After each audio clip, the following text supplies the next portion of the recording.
What if you had everything? Wealth, freedom, power, but no one you could call family.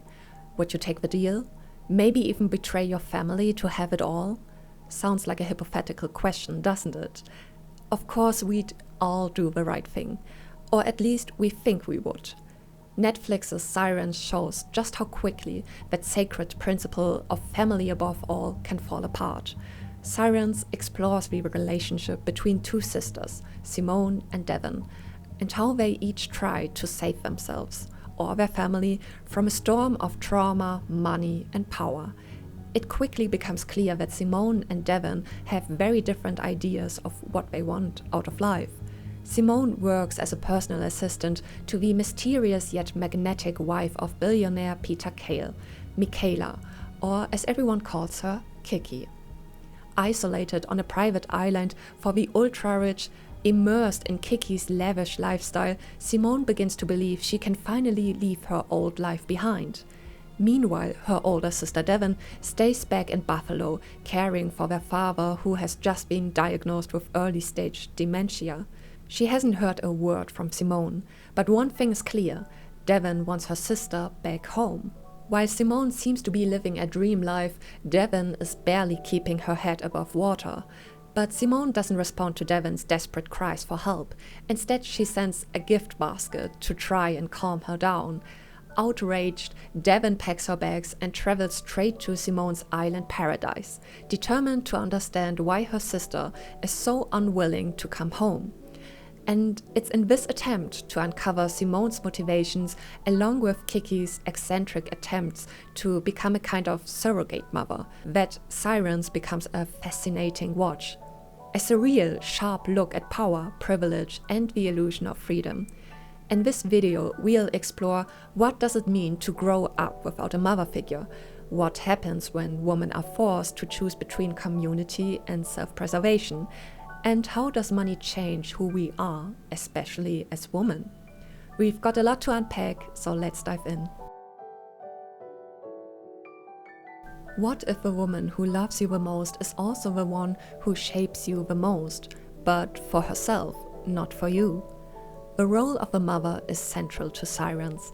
Devon and Simone grew up without a mother and struggled through life as a result. Then there's Simone's boss, Kiki, who sees herself as a maternal figure not only to Simone, but also to her army of followers in her species preservation program. Having lost her mother at an early age, Kiki consciously draws parallels with both Simone and Devon.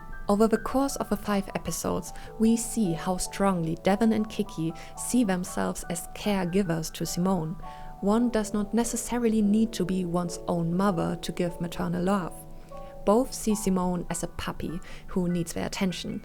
Devon made personal sacrifices so that Simone could start studying law, but in the end Simone decided against studying and chose to work as Kiki's personal assistant instead. Kiki probably sees Simone as the child she would have wanted with her husband. She dresses her like a doll and has a pink floral patterns suite built for her. She takes Simone everywhere she goes. There's no Kiki without Simone, no Simone without Kiki. At least that's what we are led to believe. However, Sirens does not present an idealized mother figure. Instead, the series shows how maternal love can be controlling, demanding, or even selfish. Kiki wants to shape Simone as a student, a daughter, and a reflection of her ideals. Devon, on the other hand, sees herself as a moral counterweight. However, even her love is not free of conditions, such as a sense of duty, guilt, and responsibility. 2 very different forms of motherhood, both credible, both ambivalent. Simone clings to Kiki, perhaps because Kiki can give her the illusion of a perfect life, with a father, mother, and a huge property. She lost her mother at an early age. Her father lost custody, and she lived in foster homes until Devon rescued her. To her, the island is like a little Eden, where time stands still and the biggest problem is when a bird flies into the window. But what happens when paradise is shattered? Specifically when faced with the decision to choose a real family and leave paradise behind. With Devon's arrival, Simone must make this decision, but she made her choice long ago.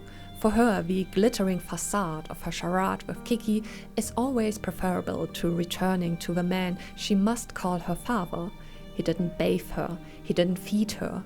When she called out to him in hunger, he closed his door. What appears to be a selfish decision may actually be a quiet act of self-preservation. For the first time in her life, Simone doesn't have to fight. She doesn't have to take responsibility, be a caregiver or a savior. She's allowed to simply exist, wrapped in cotton wool and far away from debt, memories, and her sister's expectations. Maybe that's not cowardly. Maybe it's essential for survival. Of course, Simone's decision could be considered selfish. However, Sirens invites us to understand where this desire comes from and how deeply rooted it is. Not only does Simone act out of personal wounds, but Kiki and Devon do too. Their behavior is problematic, yet never incomprehensible. This is precisely where the quiet greatness of the series lies. Sirens shows us that motherhood is not a biological condition. Rather, it is a reflection of inner fractures. Kiki and Devon, despite their differences, both pass on to Simone what Wei once learned. Kiki gives her control, perfection, and emotional manipulation. Devon teaches her about duty and sacrifice. These are both emotional legacies, not genes, but patterns. All three women grew up without a mother. All three try to fill this void in their own way. But what emerges is not comfort, but new longing and new suffering. But Sirens does not stop at this intimate family story. It is also about something bigger. What happens to female identity when money, power, and status come into play? How much can a woman be herself, and how much does she have to sell herself for it? People like Peter Kell, the husband of Simone's boss, Kiki, who have money in abundance, can buy anything. Beyond material things, they can buy relationships and friendships, even love. As the series progresses, it becomes clear that even Kiki, the supposed queen of the island, is dependent on Peter. Her prenup is unfavorable, yet she claims that she married Peter out of love. But whoever has the money has the control, especially in a place where everyone defines themselves by the size of their wallet. And then Simone, who has only ever known poverty, comes to this island and experiences for the first time what it means to be obscenely rich. Through Kiki, Simone is allowed to participate in this lifestyle and gradually becomes part of high society. She becomes Kiki's mouthpiece, commanding the staff as if she owned the estate, not Kiki and certainly not Peter. What began as a protective mechanism becomes a performance for Simone. She imitates Kiki's behavior, adapting her language and mannerisms, as well as her disparagement of the staff. A survival strategy becomes part of her new identity. This contrasts sharply with her sister Devon. The staff treat her as an equal, and she treats others with respect. Devon has not been seduced by wealth because she has never considered it part of her identity. She remains independent, at least inwardly. For Simone, one thing is certain. She wants to keep this life. She is willing to do anything to achieve it. For this, she was heavily criticized, especially in the finale. I don't want to give away any spoilers, but it's worth taking a closer look.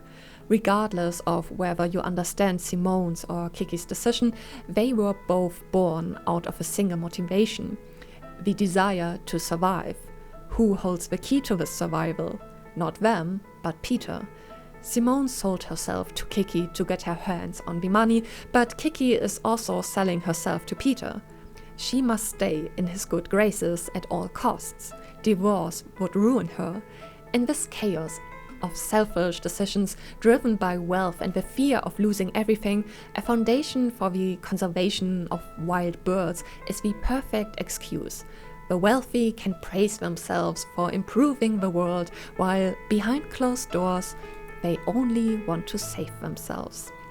And in this game of power, control, and self-deception, money suddenly becomes more than just a medium of exchange. It replaces emotional security. It provides stability, structure, and recognition. For Kiki, money becomes the glue that holds her family together. For Simone, money is a promise that she will never have to return to a world where she had no control. Perhaps the true tragedy of Sirens is that in the end the characters deceive not only others but also themselves. What is a decision worth if you were never really free to make it? At the beginning, we asked ourselves whether we would trade wealth, freedom, and power for a family. Although the answer was initially clear, Sirens illustrates the complexity of the reasons for deciding against having a family. It also shows that this decision cannot always be made voluntarily. Kiki and Simone were carried away by wealth, putting themselves in a position of dependency from which they could no longer escape alone. Although Devon might have been able to help Simone, the trauma in her family runs too deep. She would rather run away from it than face the reality of her real family. This is precisely the bitter truth of Sirens. It's not about whether family is more important than money, it's about how poverty, neglect, and emotional emptiness can shape a person so much that a toxic pseudo-family suddenly seems like a safe haven. Simone's decision seems wrong, but perhaps it was her only option in her world. Sirens doesn't show us solutions. The series shows consequences. It illustrates how money, trauma, and longing can create fragile relationships where love is often insufficient. Perhaps the most disturbing insight of the series is that one must choose between the desire for closeness and the need for security, and that the two are not always compatible. What would you do?